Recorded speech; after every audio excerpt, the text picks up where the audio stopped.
Olá, pessoal, tudo bem? A nossa aula de hoje, para nós encerrarmos essa segunda unidade, é sobre ascaris lumbricoides. Com certeza vocês já escutaram falar sobre esse verme. Quem é ascari ou o que é ascaris lumbricoides, gente? Bom, o agente etiológico é esse que nós acabamos de falar, ascaris lumbricoides, que a gente conhece como lombrigas ou bichas, ou seja, os vermes que a gente conhece habitando o nosso intestino. Ele é um verme cosmopolita e a mais frequente mitose humana. O que isso significa para a gente?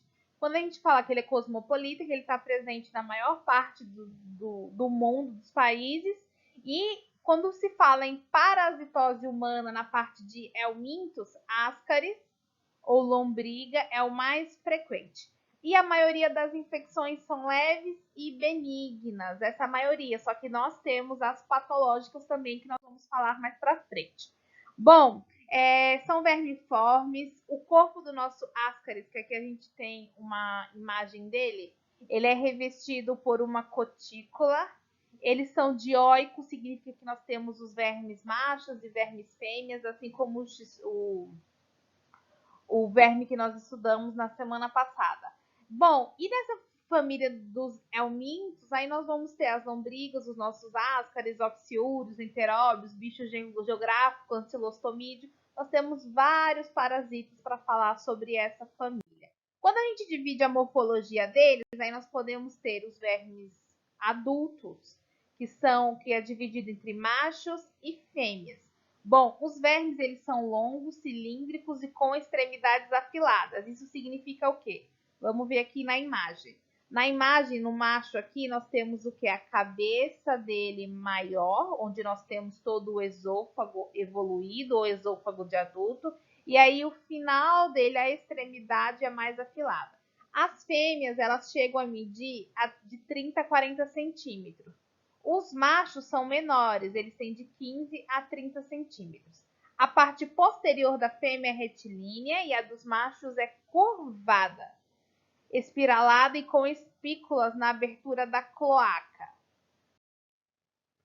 Os ovos dele, nós temos dois tipos de ovos. Nós temos os ovos inférteis e os ovos férteis. Nessa ilustração aqui na figura 3, nós temos os ovos, que eles são, a membrana dele é mamilonada. O que significa uma membrana mamilonada? Desenho aqui para vocês. Aqui nós temos o ovo e a membrana mamilonada significa que ela é cheia de ondulações, a membrana do nosso ovo de ascaris. Ele é um ovo bastante resistente. Os ovos são inférteis assim que eles saem do hospedeiro humano, do hospedeiro dele. Porém, na temperatura entre 25 e 30 graus, umidade a 70%, oxigênio em abundância, em 15 dias eles se tornam férteis. E aí nós temos o ovo do ascaris e o ovo fértil com a nossa larva infectante.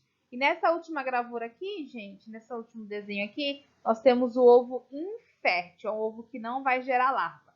E aí nós temos a larva L1, que é a rabiditoide, e nós temos a L3. Essa larva L3, ela é uma larva infectante filarioide. E depois disso nós temos o verme adulto. Então, o que isso significa, pessoal? Isso significa, gente, que nós temos o ovo larvado, que a forma infectante para o ser humano vai ser a nossa larva no estágio de evolução, de maturação L3, que vai ser a minha larva filariode. E a minha larva L1, a larva rabiditoide, ela também é importante, pois causa alguns sintomas no ciclo biológico do parasita em nós, nos hospedeiros.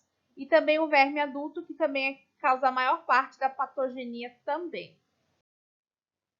E aqui nessa foto aí nós conseguimos dividir bem como que é a estrutura da cavidade oral do nosso ascaris lumbricoides. Ele tem aqui papilas, que eu estou fazendo aqui de amarelo. Tem essa parte aqui que eu vou fazer de vermelho, que é o lábio dorsal, que é essa parte aqui. E tem essa parte aqui que são os lábios ventrais. Ou seja, aqui nós temos um lábio. Aqui nós temos outro lábio, lábio dorsal, lábio ventral. E aqui é a parte da boca, onde ele vai ingerir os nutrientes necessários. Esse aqui é o nosso verme adulto de Ascaris lumbricoides. E a gente conhece esse tipo de parasita, pessoal, como um parasita que tem uma abertura bucal trirradiada, porque é dividida entre a parte dos lábios dorsais e o lábio ventral, que tem essa divisão em trio do nosso parasita. Essa aqui é a parte anterior. A parte posterior, pessoal, do nosso parasita, ele tem uma parte diferente da parte anterior. E como é feito, gente, a reprodução e a fecundação de Ascaris lumbricoides? Bom, como a gente já sabe, nós temos o verme macho adulto e a fêmea. Eles fazem um acasalamento. Nisso, após o acasalamento, alguns dias depois, a fêmea faz a postura de ovos. Esses ovos aqui, gente,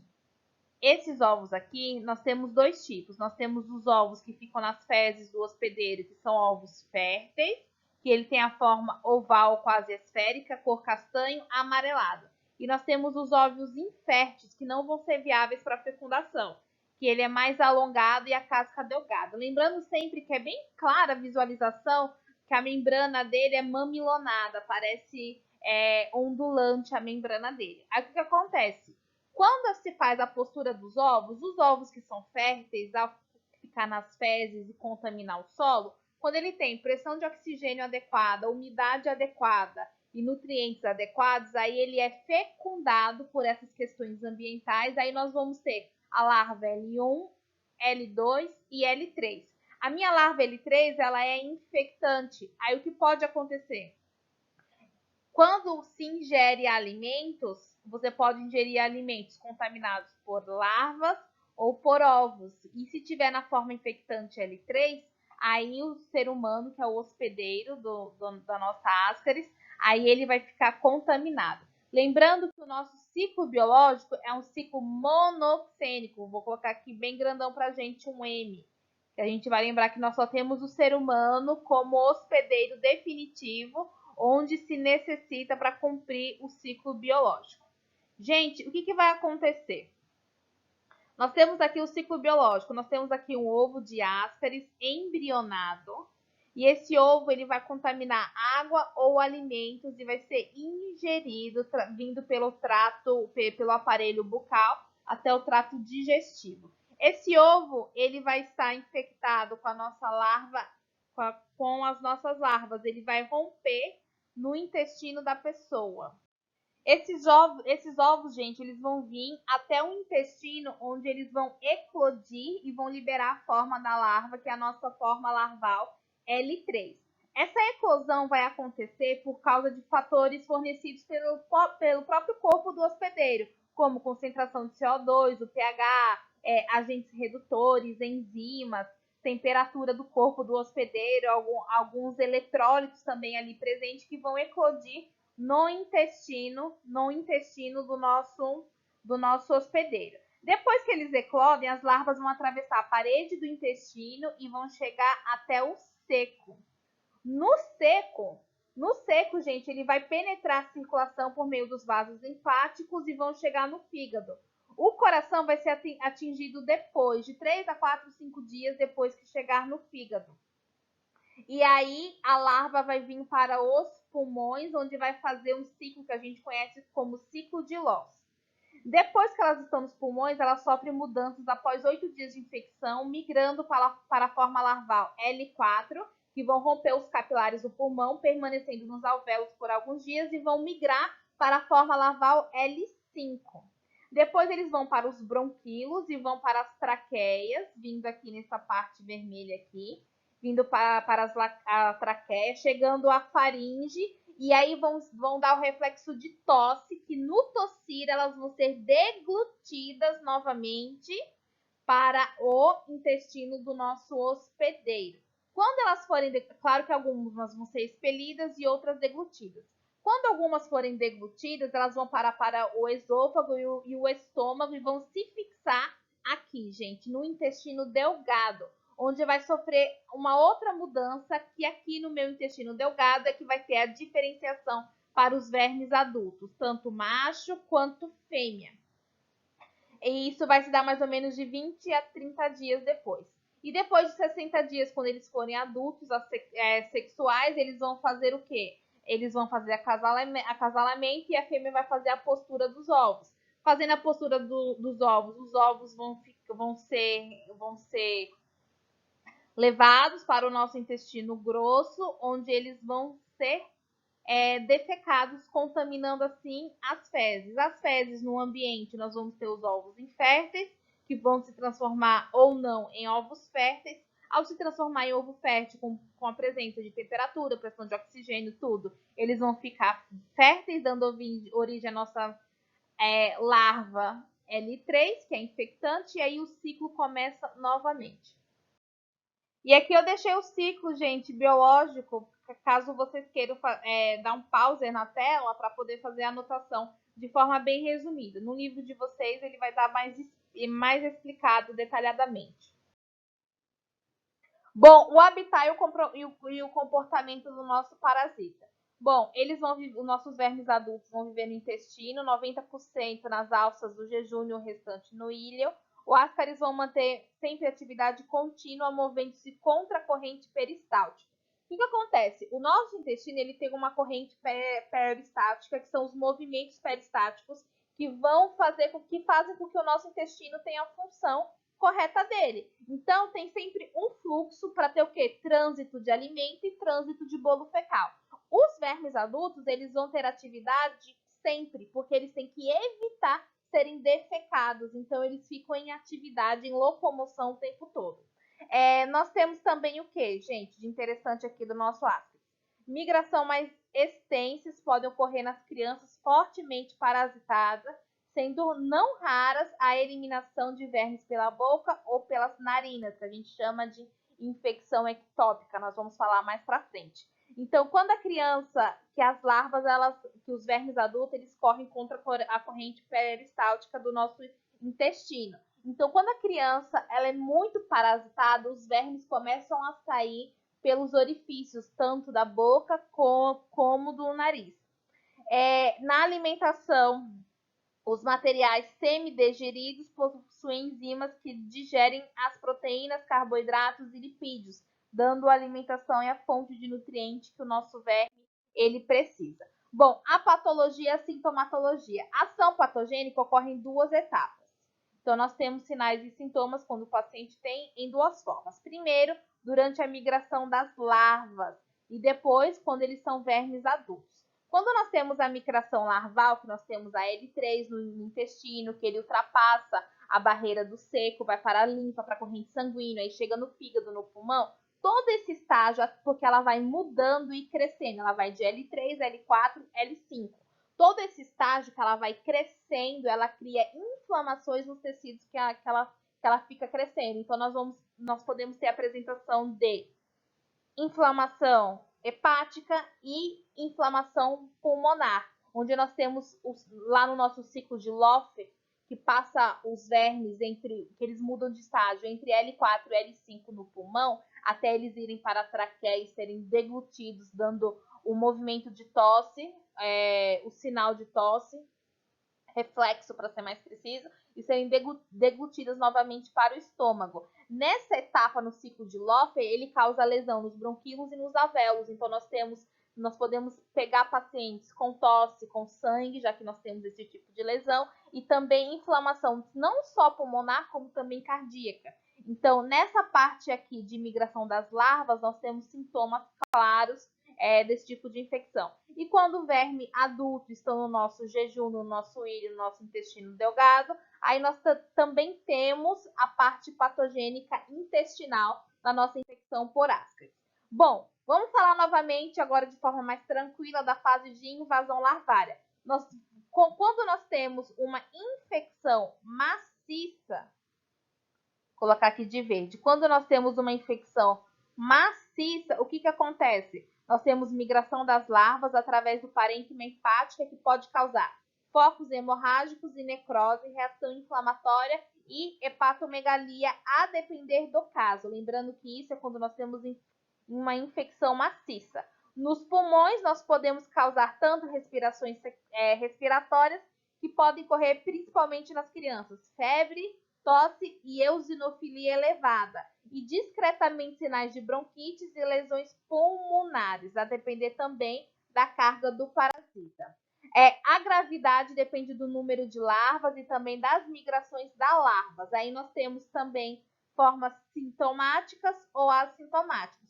Já falamos do fígado, já falamos do pulmão, lembrando sempre que nós temos característica da doença de Ascaris, causada por Ascaris.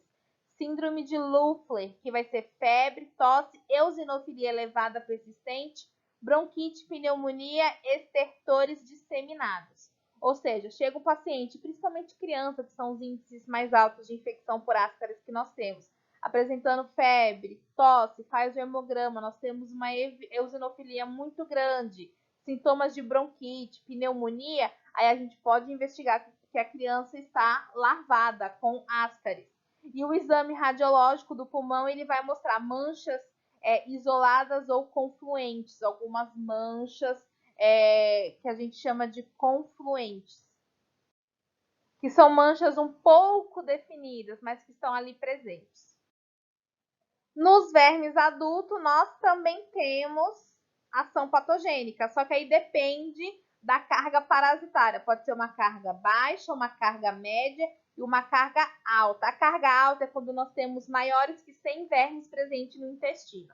Bom, a carga baixa é de 3 a 4 vermes e média de 30 a 40 vermes. Que isso fique bem claro para a gente. Bom, aí nós temos 3 sinais clínicos da infecção por Ascaris. Ascaris vai causar no hospedeiro ação esfoliadora, que vai ser consumo elevado de proteínas, carboidratos, vitamina A e vitamina C, lipídios, ocasionando subnutrição, ascite, retardo físico e retardo mental. Por que o paciente com Ascaris ele tem retardo físico? Porque ele não está ingerindo vitaminas e proteínas que ajudam no desenvolvimento físico dele. Por que tem retardo mental? Justamente por causa disso. Não está ingerindo nutrientes necessários para ter uma maturação mental do sistema nervoso. Ascaris causa isso também. Ação tóxica. Os antígenos do parasita podem causar urticária e convulsões. Então, nós temos ação tóxica também do nosso Ascaris. E ação mecânica. O que é ação mecânica? Irritação da parede intestinal, diarreia e constipação, enovelamento do verme e obstrução, causando dor abdominal. O que significa isso, pessoal? Enovelamento dos vermes. Significa que quando a gente tem uma carga parasitária muito grande, esses vermes eles costumam se agrupar, formando assim um enovelamento. Sabe lã, quando você pega um tubo de lã, um tubo de linha, que as linhas ficam todas enroladas ali? Acontece isso, esse enovelamento. Só que um enovelamento por Ascaris no intestino causa o quê? Obstrução. E aí nós vamos ter dor abdominal como sinal clássico de ação mecânica de infecção por Ascaris. E nós temos também as lesões ectópicas, que nós falamos um pouquinho ali atrás. As lesões ectópicas quase não sai.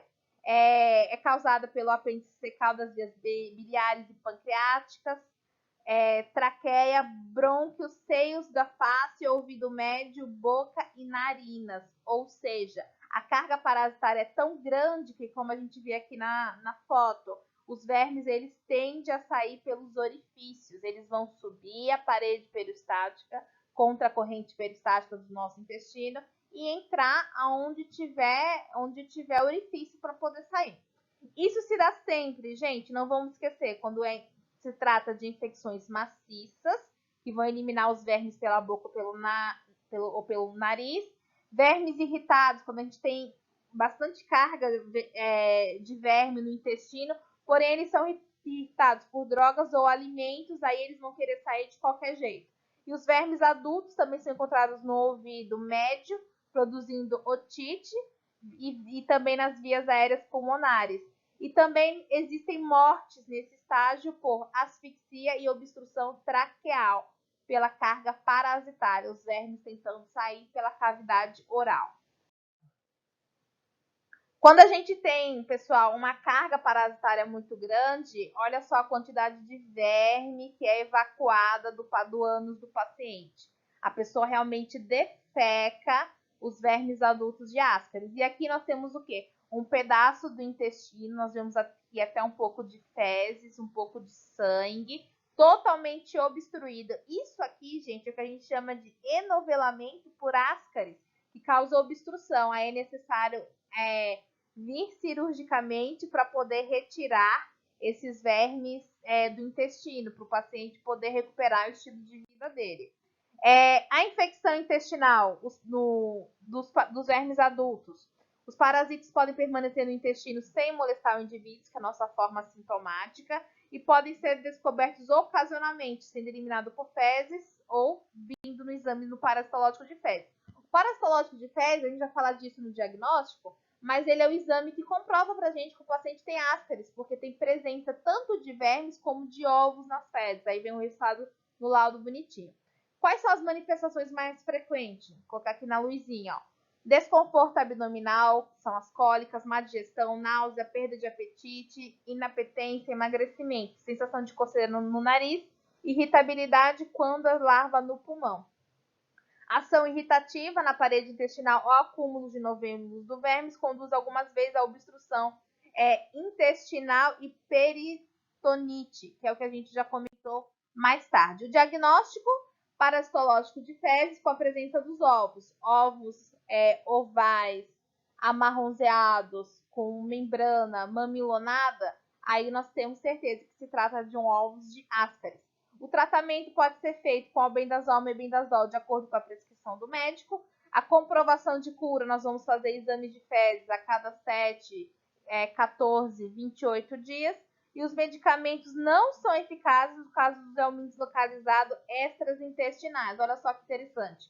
Quando a carga parasitária é muito grande, que os vermes eles vão migrar para outras partes do corpo, causando outros processos obstrutivos e inflamatórios, o tratamento medicamentoso ele vai ajudar na infecção intestinal. Outros tipos de infecção, outros tipos de drogas.